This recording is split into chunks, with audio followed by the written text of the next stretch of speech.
इस वक्त पूरी दुनिया का सबसे बड़ा आस्था का मेला चल रहा है, महाकुंभ मेला प्रयागराज में, जिसने पूरी दुनिया का अटेंशन अपनी तरफ ले रखा है। स्टीव जॉब्स की पत्नी लॉरेन जॉब्स से लेकर अनिल अंबानी तक सब ने वहां पर जाकर डुबकियां लगाई हैं। तो ऑब्वियस सी बात है, ये मेला बहुत बड़ी इकोनॉमी इंडिया को और खासकर की उत्तर प्रदेश को प्रोवाइड करने वाला है। ये अनुमान लगाया जा रहा है कि करीब 45 करोड़ विजिटर्स इस महाकुंभ मेले में जाएंगे। और according to the data of confederation of all India traders यानी कि CAIT, अगर मान लेते हैं कि 80% विजिटर्स भी गए और उन्होंने वहां पर 5,000 रुपए ही खर्च किए, जो कि बहुत ही मिनिमम वैल्यू है, तब भी ये मेला यानी कि महाकुंभ 2 लाख करोड़ का रेवेन्यू स्टेट को लाकर देगा। तो इस बात में कोई शक नहीं है कि महाकुंभ मेला यूपी की इकोनॉमी को पूरी तरीके से बदल कर रख देगा। अब बात ये आती है कि कितनी जॉब्स क्रिएट कर रहा है। 6 से 7 लाख टेम्पररी जॉब्स हैं जो कि ये महाकुंभ मेला क्रिएट करेगा। और इसमें से करीब 2 लाख से ज्यादा आर्टिशंस और वेंडर्स होंगे, यानी कि जो ठेले लगाते हैं, जो फूल बेच रहे हैं, जो कोई ना कोई किसी तरीके का आर्टिस्टिक वर्क कर रहे हैं, जिनको जॉब्स मिलेंगे। तो आप ये मोटा मोटा कह सकते हैं कि करीब 10 लाख जॉब क्रिएशन होगा ऑन द टेम्पररी बेसिस। इसी के साथ इनकम बढ़ेगी, रेवेन्यू बढ़ेगा, बहुत कुछ बदलने वाला है। तो आगे बढ़ते हैं।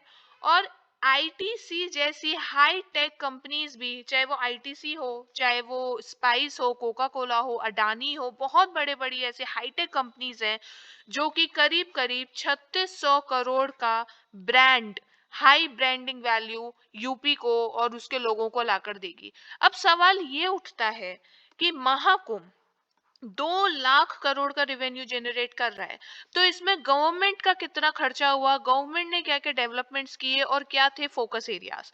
तो देखिए दोस्तों, गवर्नमेंट ने मेन फोकस किया इंफ्रास्ट्रक्चर के ऊपर, एनवायरनमेंट के ऊपर। अगर हम इंफ्रास्ट्रक्चर की बात करें तो गवर्नमेंट ने करीब 7,000 करोड़ का खर्चा किया है, जिसमें आपके रोड्स, रेलवेज, बाकी पब्लिक फैसिलिटीज, ये सब इसमें इंक्लूड होती हैं। पब्लिक फैसिलिटीज जैसे कि आपके रेस्ट रूम्स हो गए, लाउंजेस हो गए, एटसेट्रा, ठीक है, पानी पीने की व्यवस्थाएं, सोने की व्यवस्थाएं, सब कुछ जो भी इंफ्रास्ट्रक्चरल डेवलपमेंट्स हैं, उनमें गवर्नमेंट ने करीब 7,000 करोड़ का खर्चा किया है। लेकिन इसके साथ साथ गवर्नमेंट ने एनवायरनमेंट का भी ध्यान रखा है। उन्होंने ये मेक श्योर किया है कि सस्टेनेबिलिटी के साथ ही एनवायरनमेंट का यूज किया जाए।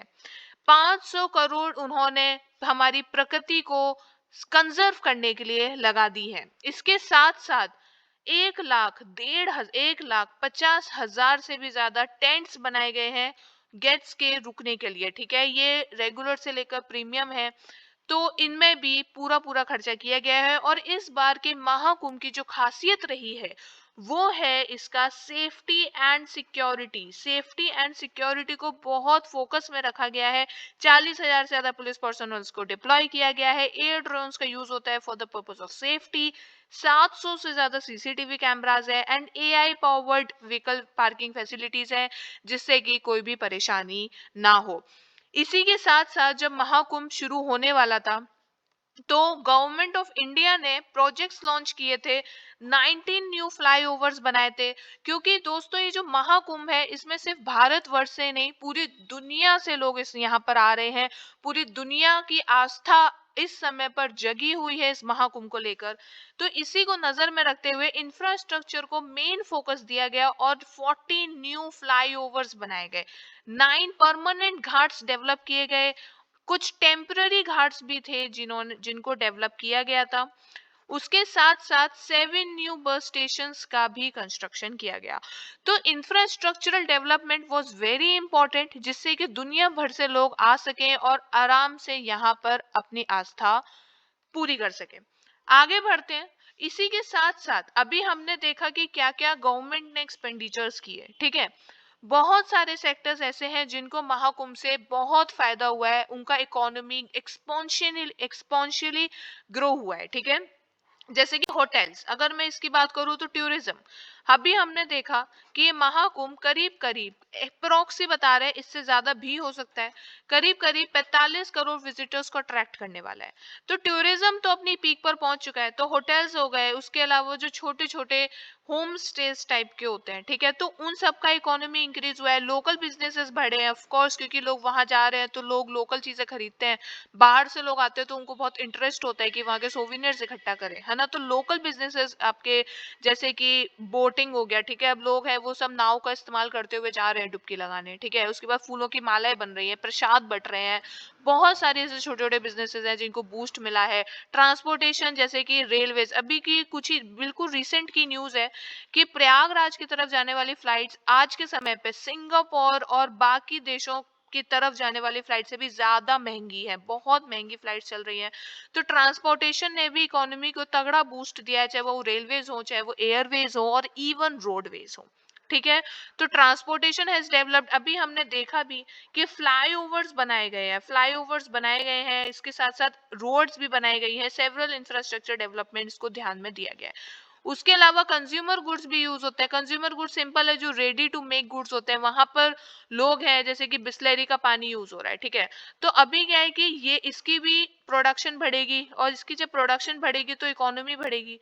तो आप ये देख सकते हैं कि ये सिर्फ एक इवेंट नहीं है जो चल रहा है, ठीक है, ये पूरी की पूरी इंडियन इकोनॉमी को अपने साथ आगे बढ़ा रहा है।